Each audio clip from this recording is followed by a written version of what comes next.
Ladies and gentlemen, please welcome back David Icke. Thank you. Thank you. Thank you.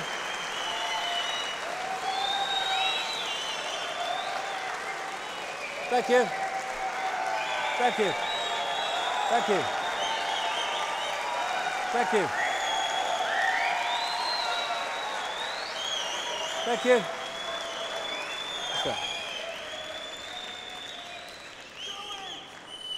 Look at the muck in here. Oh, excuse me. Excuse me about the shirt. The other one smells like a wrestler's jockstrap, you know. After all this time, too much information, Dave. I know.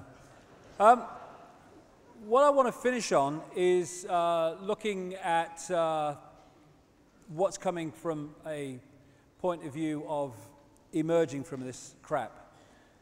In other words, emerging from the mind prison that we've been put into, and therefore creating a reality that we'd rather have compared with the reality that we've been living.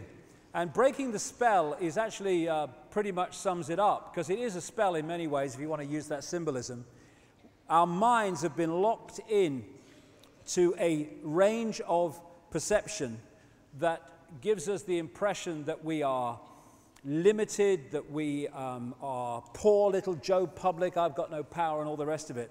And that's exactly where people manipulating a mass of people want us to be.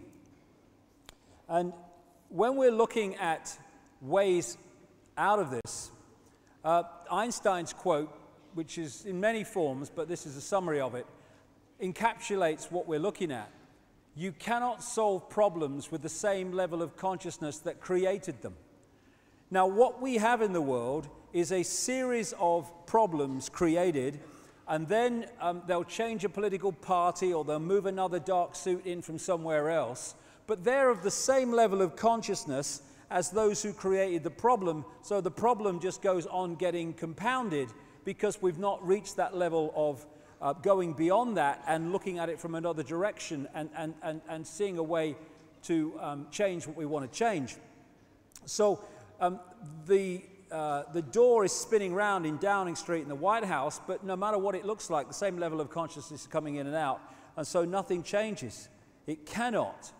And that consciousness is from the consciousness of division, of seeing everything as a partness and all the rest of it, which is the consciousness that's been in power and has been manipulated among humanity to have and to manifest reality from that perspective, into a oneness that understands that we're all one consciousness, we're all one energy, all one mind, and therefore all these divisions between us through which we're divided and ruled are just illusions. You know, if someone got a baseball bat and started smacking themselves round the head with it, we would call that crazy, madness, insane. But that's what we're doing with the conflict in Palestine, in Iraq, in Second World War. We're one consciousness that's been set at war with itself. And when I say, and again, I talk about one consciousness, I'm not talking about one clone kind of bland, everyone the same consciousness. Absolutely the opposite of that. And one way of seeing how much we've come along the road to understanding this idea of connection and expressing the uniqueness of all possibility is how much we do that and how much we are clone-like. just following the one in front, sticking to the norms, never stepping out of line.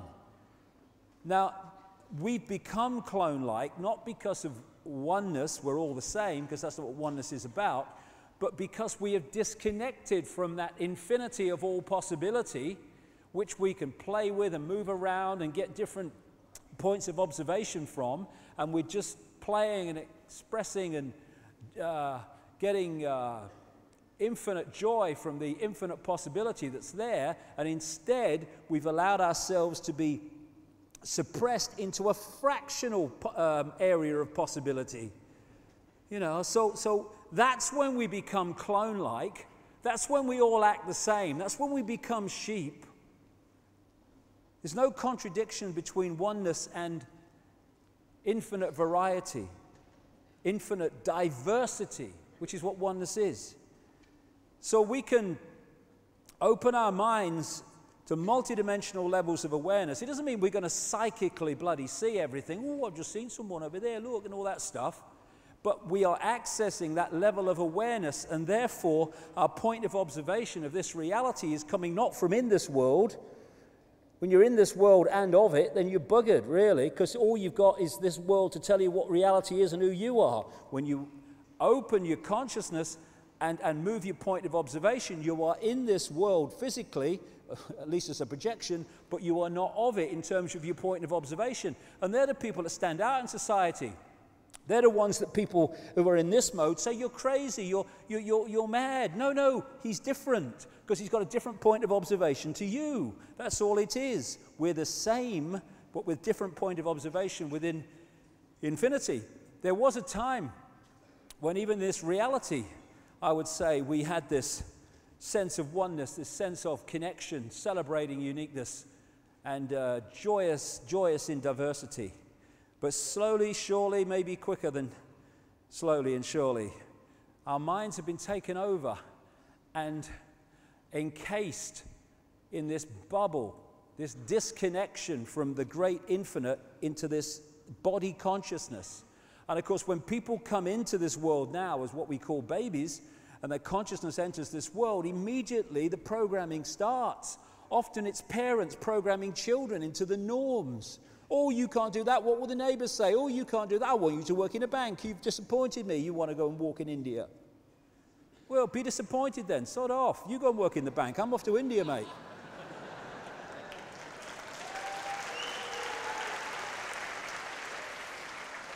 And this kind of symbolizes this picture from earlier in the War Memorial in Sydney, Australia, the way we've been encased and suppressed and therefore lived this false identity, this mask that I was talking about, of false identity. We are now being offered the opportunity, for not least for reasons I'll come to actually break through this. And this is not literally breaking through something. It's a vibrational freedom. Because once we open our minds and open this, because, you know, I would say that the real Trinity ain't Father, Son, and Holy Ghost. It's left brain, right brain, heart, chakra, vortex, the center, the balance point. When these three things are working in unison, we have the balance of all possibility. We have the right brain connection out into the beyond. We have the access of creativity, of seeing a different spin on life, of uniqueness, of all these things. The left brain, which is here for a reason, decodes this stuff and brings it down into a structural level that we can deal with within this reality. And this is the balance point between the two, which takes us way, way out there into realms of understanding beyond words, beyond anything that we can understand through this level. And those three things working together, decoding reality, bring balance. This would never allow this to get involved in the stuff that we've been talking about, in control, in abuse, in war, in conflict. That's not, it wouldn't go there.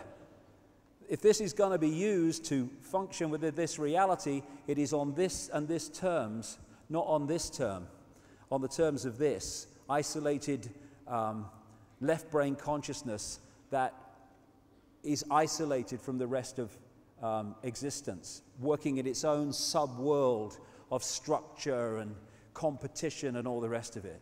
When these three things are working together, then we can decode reality in a way that the left brain alone could never even think about doing. And when we start to do that, when we start to open our minds, and all these phrases we use that absolutely encapsulate what we're talking about, when we open our minds and start to access and decode a much wider range of frequencies, suddenly the reality that we create, the way we see this reality and perceive it of what it is, just expands into a level of understanding that is just beyond anything we could imagine before when we're here, thinking everything's real and solid and apart and divided. And that's when the box goes on. The difference between the two is fantastic in terms of our perception of reality, and we are now in a process where this is taking place, where this box is coming off. More and more people, and the true nature of who we are is starting to be understood and expressed. When I started on this journey talking about some of this stuff, not like as much as I am now, but in the same themes, it was like, you know, get me a wall, I'll give you an impression. No one wanted to know. It was crazy and all the rest of it. But over the last 20 years, I've almost been a barometer of it. I have seen this incredible change where more and more people are expanding their consciousness and going, whoa, I can see it now. Why couldn't I see it before? Because you weren't decoding reality in a way that you could see it. You were stuck in the box, stuck in the vibrational box where we all start out. And talking of boxes, these entities, this force that seeks to control us, is not an all-knowing, all-powerful, all-wise force. It is able to control us only by putting us in a smaller box than it is in. That's only the way it can do it. Anyone who wants control over people, anyone who is so insecure that they need control over people, because there's nothing more that absolutely shows blatant insecurity, extreme insecurity, than wanting to control other people and wanting to know the outcome of everything before the game starts. That's insecurity. Secure people, they kind of, okay, how it turns out, that's fine. But I'm just going to enjoy the moment and live the moment. No. Insecure people, no, how's it going to turn out? All the rest of it. And so these people are desperately insecure, and there's a good reason for that. The reptilian genetics, the reptilian brain, is very much about survival. Survival, fear of not surviving. And because of the nature of what we're talking about, these entities have a massive fear of not surviving. Everything is not about survival. This is why they want to know the outcome of the game before the game starts, because, survival. And there can be no kind of states of flux. I can't deal with states of flux when I don't know the outcome. We've got to control the outcome. Everything is control, left brain structure. And so they've had to control us, who have the potential to be